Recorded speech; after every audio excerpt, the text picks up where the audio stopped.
Hey everyone, this is John. When you grab Battlefield 1 and jump into multiplayer, I don't think you need to worry about the game getting stale, because right off the bat you have 9 multiplayer maps at your disposal to begin your journey in World War I. I'm going to give a quick recap of those maps and some tips as well to help you prepare. The first map I got to try was the Sinai Desert, a huge desert map based out of Egypt. Now first, just to clarify, all of the maps are gigantic, but just the sea of sand around you makes you feel like the other side of the map may as well be the other side of the world. One of my favorite things about this map is that spots to hide are limited, so vehicles play an important role in the success of your team. The map has a few small groups of buildings that you can camp in, but the tanks make quick and easy work of these huts, severely limiting places for enemies and players alike to hide. When you get dumped into the Sinai, you can expect very aggressive gameplay from both sides, so be prepared for some quick-paced gaming. Next is the Foe Fortress map, located in Mesopotamia and based on the Battle of Foe Fortress.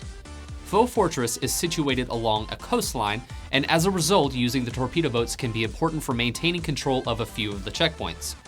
On land, however, there are more places to conceal yourself, both in the buildings, the fortress itself, and in the landscape. Because of the rockier terrain, you can help control some of the ground objectives by sniping amongst the rockier areas of the map. Third is the Suez Canal, another map located in Egypt near the Mediterranean Sea. This map has some similarities to the Sinai Desert, but the buildings are much closer together and there are suitable sniping points between the trenches and dunes. Because of the tighter fighting zones, you can expect some optimal conditions for practicing your melee skills. If that's not your style, you can always stick to the roofs of the buildings for adequate sniping positions, or man one of the tanks or field guns to help lay out some of the ground forces. Next up is the Argonne Forest, based out of France on one of the most important battles to come out of the 100 Days Offensive for the Allied forces that lasted an exhausting 47 days.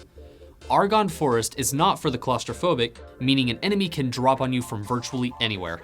It is a linear map with a train track running through the middle of it that is also the track needed for the armored train if needed. There are 2 additional lanes on either side of the tracks, one to the north that features more canyon-like and trench areas, and the southern lane that is a bit more open than the rest of the map, which is ideal for snipers and long-range firefights. Up north, you'll do better with shotguns and melee, so be ready to get up close and personal. Because of the nature of the map, you'll be limited to staying on foot outside of some stationary machine guns, so be ready for a lot of sprinting as well. Visually, the map is astonishing and will make for an immersive experience, and in my opinion is one of the best Battlefield maps to date. Fifth is the St. Quentin Scar map, based on the Battle of Mont St. Quentin on the western front of Picardy, France. This map is one of the darker ones, as you're surrounded by a burning landscape littered with the smoking remains of scorched trees and cindering buildings, making it obvious the war has already touched this land heavily. The map has a ton of trenches for close combat, so getting familiar with SMGs and shotguns will do you well here. The Burning Mill, one of the checkpoints, will likely be crawling with whatever group is controlling that point at the time, so take caution if you're trying to get the upper hand here. When you're trying to advance on other points throughout the map, be careful as there is quite a bit of open field and that leaves you vulnerable to enemy snipers and infantry. If you can, take a vehicle to each point or brush up on some sniping skills from one of the many broken down buildings. Next up is the Ballroom Blitz map, located along the Meuse River and part of the Meuse Argonne Offensive, same as the Argonne Forest. Ballroom Blitz combines close combat in the chateau situated in the middle of the map with open fields surrounding. The chateau makes for some intense gameplay since there are so many doors and areas enemies can come from. There is a 2-level bridge surrounding the chateau that makes for a great vantage points when trying to level out the checkpoints around the building, but be wary of enemies coming from either side while you're sniping. Beyond the mansion lays a water pond that acts as good coverage from incoming shots from the chateau, so if you're caught out while transitioning from point to point, try taking cover behind one of the concrete walls. The 7th map is the Monte Grappa, located on the side of the Monte Grappa mountain in Veneto, Italy. Back during the war, the Austrians tried to conquer the peak to reach the Venetian plain on 3 different occasions, but were thwarted by the Italians' knowledge of the terrain and their use of fortified defenses dug into the mountain itself, and ultimately retreated. Since Monte Grappa is situated on the side of a mountain, those that have objectives higher up have an advantage when it comes to sniping and observing enemy movement. Throughout the map, there are various bunkers and tunnels, so close combat can become a key factor when trying to get the upper hand at these checkpoints.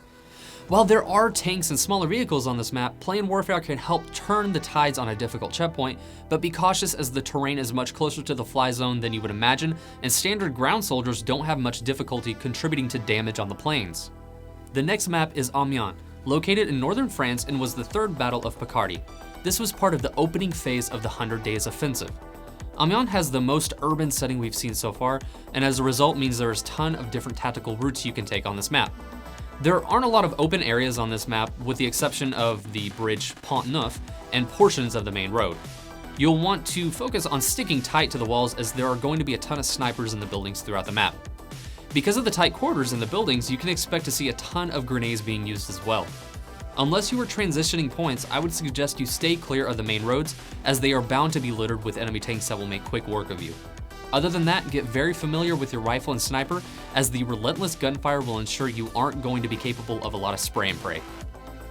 And the last map is Empire's Edge, located along Italy's Adriatic coast and was part of a naval campaign fought between the Central Powers and the Mediterranean squadrons, including Great Britain, Italy, and the US. Empire's Edge is another coastal map with access to the torpedo boats as well as a summon for the battleship. But most of the map is comprised of rolling green hills littered with plenty of accessible buildings to take cover in. This is a great map for airfare, so if you're rusty in controlling the planes, I would suggest taking a stab at learning the controls here. The terrain has a series of high and low points, resulting in some optimal locations for picking off enemies or laying low if you're caught in the crossfire. Empire's Edge feels like a well-rounded map where one style doesn't do better than another, so it's mostly a matter of getting a feel for the terrain to see how you can use it best to fit your specific playstyle. And that's it. Those are the initial 9 maps you can enjoy when jumping right into Battlefield 1, and it seems like DICE did a good job of making sure there is enough variety to keep everyone on the edge of their seats. You're watching Esports on PvP Live.